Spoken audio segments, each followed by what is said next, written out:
آپ کو یاد ہوگا کہ عمران خان کے سیاست میں آنے سے پہلے لوگ آصف علی زرداری کو سیاست کی یونیورسٹی اور گاڈ آف پالیٹکس کہتے تھے۔ آپ کو یہ بھی یاد ہوگا کہ عمران خان کی حکومت ختم ہونے کے دوران ملک کی سیاسی افق پر اس وقت عدم استحکام کے بادل چھائے ہوئے تھے۔ ملک کی تمام چھوٹی بڑی سیاسی جماعتیں اپنی اپنی سیاسی چالیں چل رہی تھیں۔ کہیں پر کچھ لو اور کچھ دو کی سیاست عروج پر تھی تو کہیں پر اشتعال انگیز رویے کے ساتھ ہنگامہ بپا تھا۔ اس سیاسی تناؤ کی بڑی وجہ پی ٹی آئی کی حکومت کا عدم اعتماد کے ذریعے ہٹنا اور متحدہ اتحادی جماعتوں کا حکومت بنانا تھا۔ اس سارے منظرنامے میں جس شخصیت کا کلیدی کردار رہا اس شخصیت کا نام آصف علی زرداری تھا۔ آصف علی زرداری اپنی ماہرانہ سیاسی چالوں کے لیے بہت مشہور رہے ہیں۔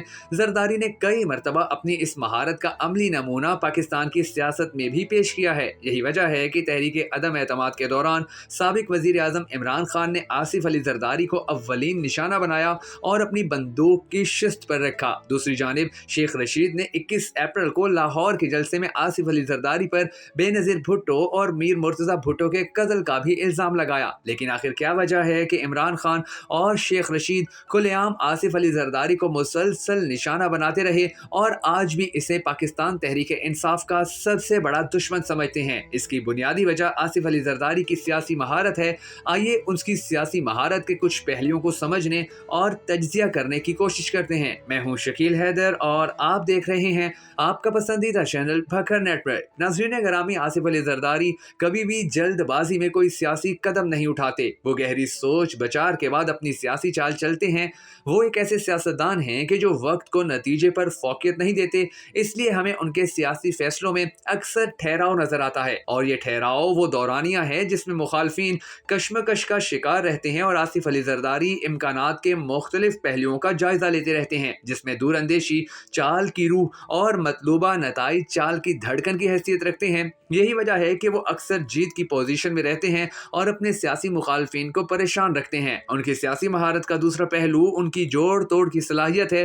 اس مہارت کی اساس ان کی فراخ دلی ہے۔ وہ کچھ لو اور کچھ دو میں فراخ دلی کا اکثر مظاہرہ کرتے ہیں۔ اس کا عملی نمونہ موجودہ وزیر اعظم شہباز شریف ہیں، جن کو بقول آصف علی زرداری انہوں نے خود وزیر اعظم بننے کی پیشکش کی تھی۔ دوسرے حمزہ شہباز ہیں، جنہیں آصف علی زرداری کی وزیر اعلیٰ پنجاب کے لیے مکمل حمایت حاصل رہی۔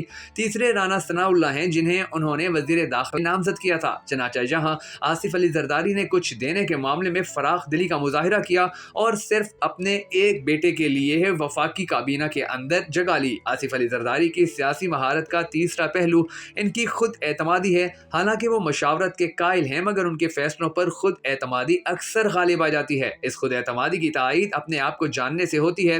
انہوں نے اپنے ایک انٹرویو میں بھی اس بات کا اعتراف کیا تھا کہ جب وہ اکیلے جیل میں تھے تو انہوں نے اپنے آپ کو جاننے کی کوشش کی۔ انہوں نے اپنے ساتھ تنہائی میں کافی وقت گزارا، اس لیے وہ اپنے اندر ٹھہراؤ لانے کے قابل ہوئے۔ توقف، برداشت اور خود اعتمادی خود کو جاننے کا پھل ہیں، اور یہ پھل اب آصف علی زرداری اچھے طریقے سے کھا رہے ہیں۔ اس سیاسی بحران میں آصف علی زرداری نے اپنا سیاسی چالوں کا جال بچھا دیا اور اپنے اہداف تک پہنچنے کے لیے ٹھہراؤ ان کا اہم ترین ہتھیار رہا۔ در حقیقت وہ پنجاب میں پیپلز پارٹی کو مضبوط کرنے کے لیے کوشاں ہیں، اور اس کے لیے وہ آج بھی پاکستان مسلم لیگ نون کو کنفیوز کر رہے ہیں، اور وہ خود مستقبل کے لیے مختلف آپشنز تلاش کر رہے ہیں، کیونکہ گرو دوسروں کی کمزوری کی قیمت پر اپنی عقل سے کھیلنے میں مہارت رکھتا ہے، اور آصف علی زرداری ان سب کا کٹا چٹا بڑی اچھی طرح جانتے ہیں۔ اس لیے وہ ان کو تو کھلا لیتے ہیں، لیکن ان کے لیے سب سے بڑا چیلنج عمران خان ہے، جو شاید آصف علی زرداری کے مرنے تک ان کے لیے بڑا چیلنج ہی رہے گا، اور آصف علی زرداری کبھی عمران خان کو نہیں ہرا پائیں گے۔